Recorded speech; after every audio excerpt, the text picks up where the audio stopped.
भाई अपनी बहन के साथ ऐसा करने की सोच भी कैसे सकता है? मेरा बस चले तो इस दुष्ट कंस को मटके में डाल के इसे घोट के रख दूं, जैसे मलाई घोट के माखन निकाला जाता है।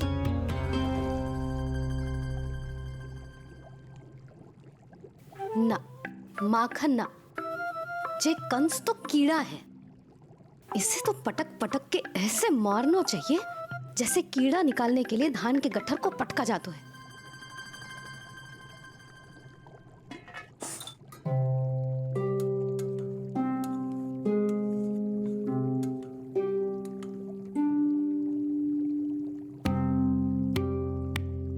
किंतु जब रोहिणी जिज्जी को पता चलेगा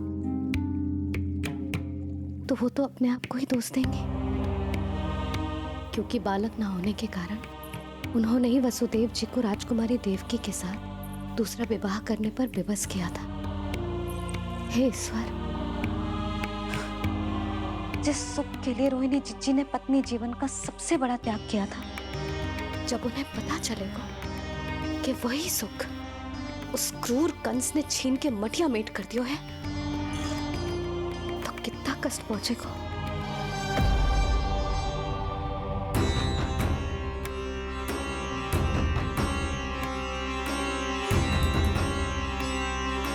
रोहिणी जीजी,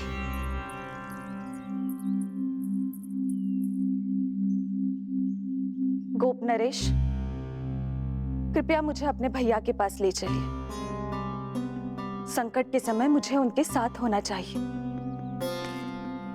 किंतु भाभी, पता चलो है वसुदेव भैया और देवकी भाभी कंस के महल में कड़े पहरे में रखे गए। पति पत्नी एक दूसरे का संबल होते हैं। कंस का पहरा कितना भी कष्टदायक क्यों ना हो, इस समय उन्हें और बहन देवकी को मेरी आवश्यकता है।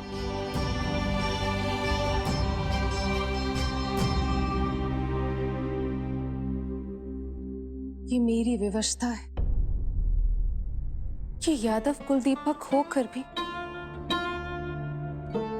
आपको इस महल में बंदियों की तरह रहना पड़ रहा है, और मैं कुछ कर भी नहीं पा रही। काश आपने मुझसे विवाह ही ना किया होता। तो क्या मैं अपने भाग्य से भाग पाता देवकी? पूर्व जन्म के कर्मों के फल स्वरूप जो हमारी नियति में लिखा है वो तो हमें भोगना ही है। श्री हरि क्या करते हैं, कब और क्यों करते हैं, ये दुख हमारे जीवन में किस उद्देश्य से आए हैं, इन रहस्यों का पता लगा पाना हम मानवों के लिए संभव नहीं है देवकी।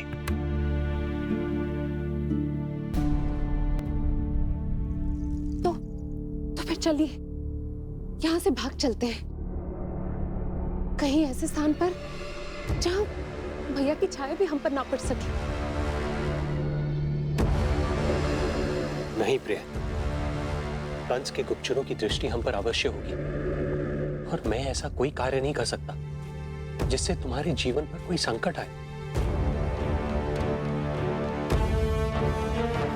और मैंने उन्हें अपनी सभी संतानों को सौंपने का वचन भी दिया है। अपना वचन मेरे लिए प्राणों से भी अधिक महत्वपूर्ण है देवकी।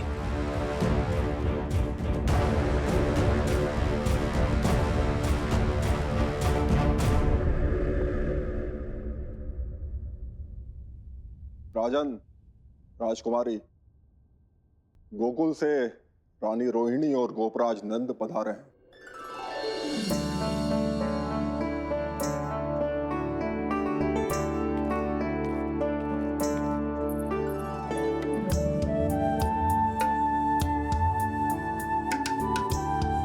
स्वामी,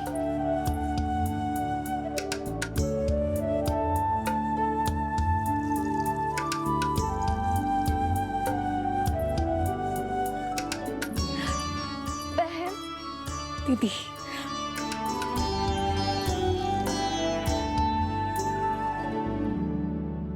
भाई नंद, जो आप हमारे लिए कर रहे हैं उसके लिए धन्यवाद शब्द बहुत छोटा है। मैं अपने भाग्य को स्वीकार कर चुका हूं। यदि यही श्री नारायण की इच्छा है तो यही सही।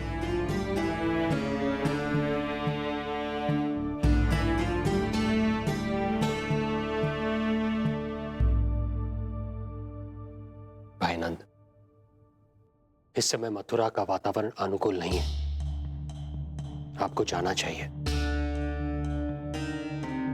यशोदा भाभी भी चिंतित हो रही होंगी, उनसे कहिएगा हम यहां सुरक्षित हैं अभी तक।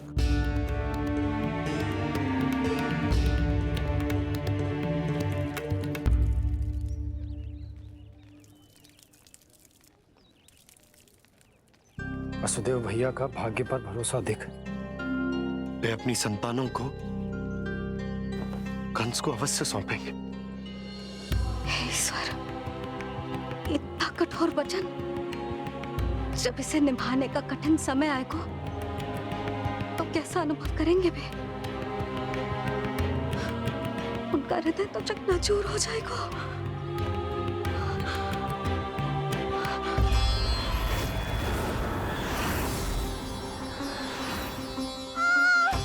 सब्र से सब ठीक हो जाएगा। देवकी, मैं महाराज शूरसेन का पुत्र वसुदेव आपको वचन देता हूं, अपनी 8 संतानों को जन्म देते ही स्वयं आपके सामने प्रस्तुत करूंगा।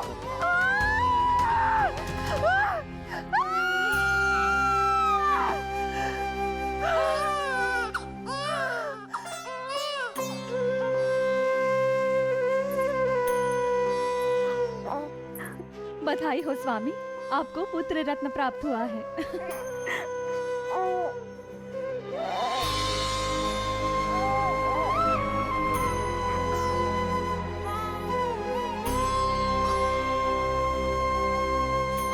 महाराज को पता चला तो क्या होगा?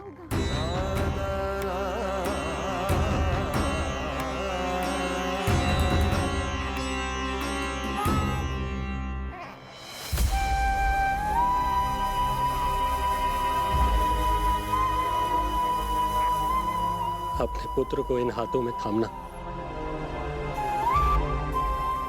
कितने वर्षों से इस पल की प्रतीक्षा कर रहा था मैं, और आज जब यह पल आया है, मेरी आंखों में दुख के आंसू हैं। एक पिता जब प्रथम बार अपनी संतान को गोद में उठाता है तो सबसे पहले यह सोचता है कि उसे क्या नाम दूं, उसका सुनहरा भविष्य कैसे सुनिश्चित करे। किंतु मैं वो भाग्यहीन पिता हूं जो अपने पुत्र का भविष्य मृत्यु के अंधकार में डुबोने जा रहा है। मैं इसे नाम देकर क्या करूंगा?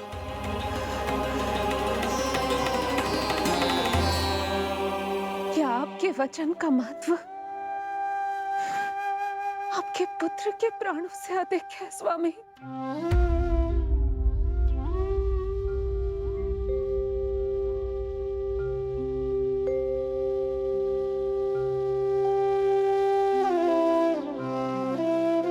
श्री नारायण का दूसरा नाम सत्य होता है देवकी। तुम ही कहो, मैं श्री नारायण से विमुख कैसे हो जाऊं? मुझे अपना वचन निभाना ही होगा। हृदय के टुकड़े टुकड़े क्यों ना हो जाए, मुझे इसे कंस तक ले जाना ही होगा।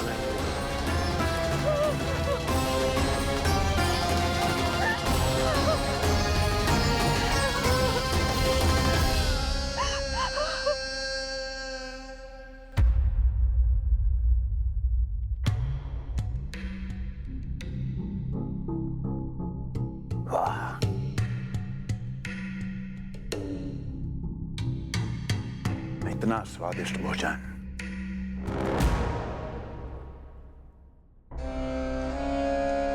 किसी विशेष इच्छा की पूर्ति के लिए मुझे सम्मोहित तो नहीं करना चाहती? मुझे पति के रूप में प्राप्त कर तो चुकी हो, अब प्राप्त करने को क्या क्या बचा है प्राप्ति? मैं प्राप्ति नहीं, अस्थि हूँ स्वामी। प्राप्ति तो छुई मुई बनकर वहां खड़ी है। आप सदैव अपने विषय में ही सोचते हैं, कभी मेरे ओर भी निहारा कीजिए, तभी तो मेरा नाम सही से स्मरण होगा आपको। मैं अपने विषय में ही सोचता हूं, तभी तो दसों दिशाओं में मेरे नाम का डंका बजता है, मेरे साम्राज्य का विस्तार होता है, तभी तो मेरा अस्तित्व है। अस्थि स्मरण रहे, तुम हो क्योंकि मैं हूं।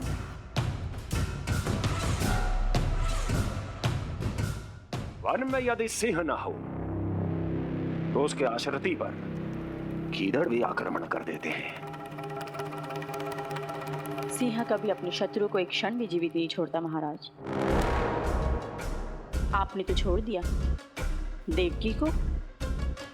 सिंह नहीं, आप वो गाय हैं जो अपनी कसाई से अथाह प्रेम करती है।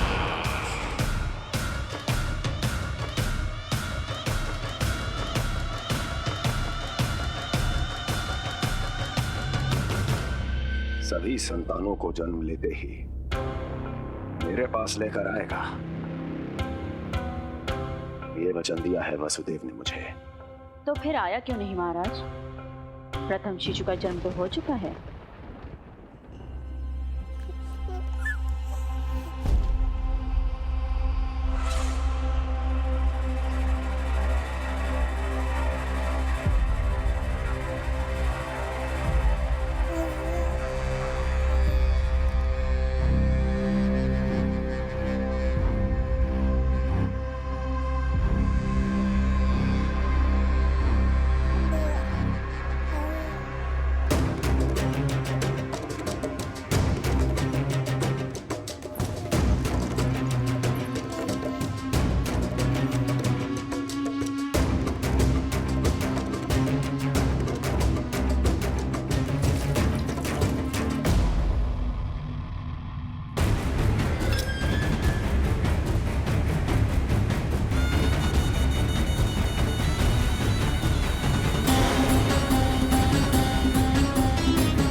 कुल के यादव अपना वचन मिथ्या नहीं होने देते महाराज।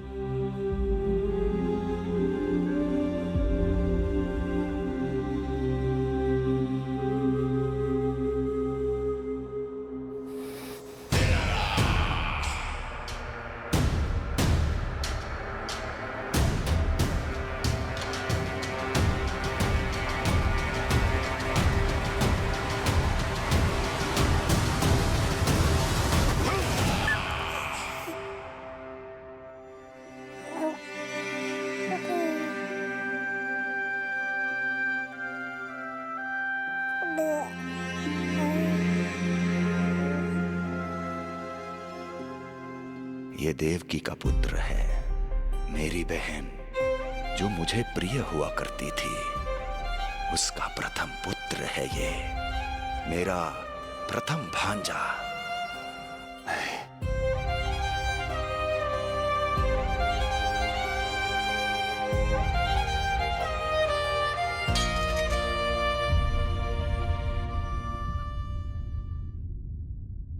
इसे वापस ले जाइए कुंवर जी।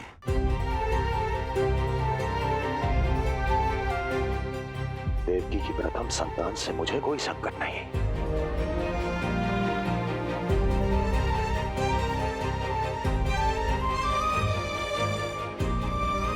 और आपको क्या लगता है कुंवर जी कि मैं कोई राक्षस हूं क्या?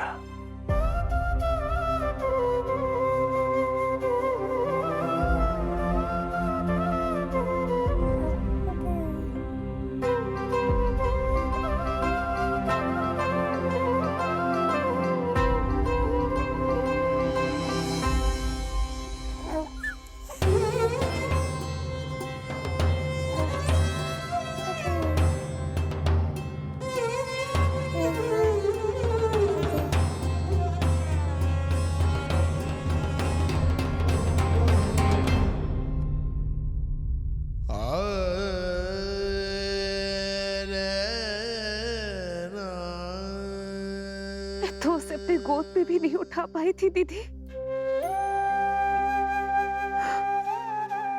उसका वो सुकुमार मुख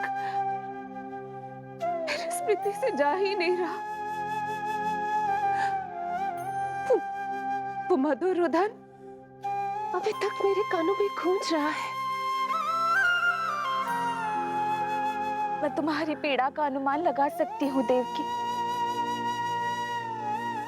मैंने उसे जन्म नहीं दिया था, फिर भी मेरे कान अभी तक उसके रुदन की ध्वनि सुन रहे हैं। क्योंकि ये अपनी माओ को पुकार रहा है। तुम्हारे भैया ने हमारे पुत्र को प्राणदान दे दिया देवकी।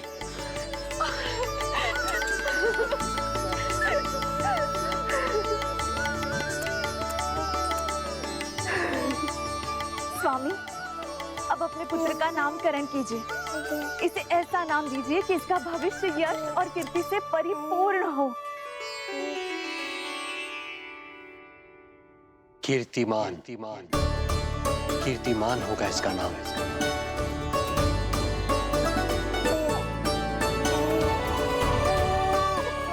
कीर्तिमान।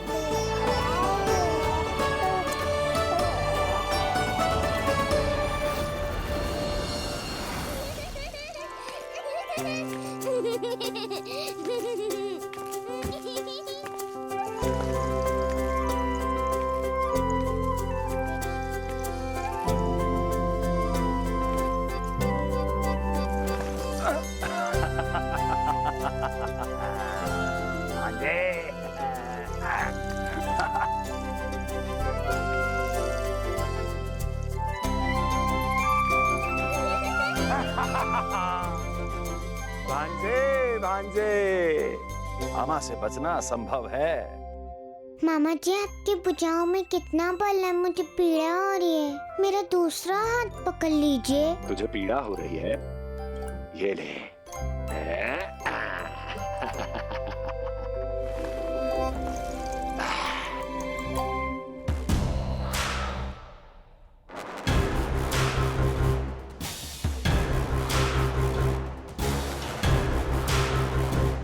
नारायण नारायण। मामा जी मूर्ख बन गए, मामा जी मूर्ख बन गए, मामा जी मूर्ख बन गए। इतना दुस्साहस! जा खेल। अब मामा जो है देवर्षि के साथ मंत्रणा करेंगे। जा खेल। क्योंकि अत्यंत महत्वपूर्ण ना हो तो देवर्षि हमारे द्वार पर आने का कष्ट नहीं उठाएंगे। कहिए देवर्षि, कैसे आना हुआ? मैं तो बस आपको ये अद्भुत कमल पुष्प भेंट करने आया था महाराज। इसे देखते ही मुझे आपका स्मरण हुआ था। मानो ये मुझे पुकार कर कह रहा हो, मुझे महाराज कंस के पास ले चलिए। इसमें तो कुछ भी विशेष नहीं है देवर्षि। इसमें 8 पंखुड़ियां हैं महाराज, और 8वीं पंखुड़ी सबसे विशेष है। यदि विश्वास न हो तो आप स्वयं गिनकर देख लीजिए। आप मेरा उपहास कर रहे हैं देवर्षि। आप गिनिए तो सही महाराज। 1 2 3 4 5 6 7 8। क्या आप निश्चित रूप से कह सकते हैं कि यही 8वीं पंखुड़ी है? विचार कीजिए महाराज। क्या आप बिना किसी शंका के कह सकते हैं कि कौन सी पंखुड़ी पहली है और कौन सी 8वीं? क्या आप पूर्ण विश्वास के साथ कह सकते हैं कि कौन प्रथम है और कौन अंतिम?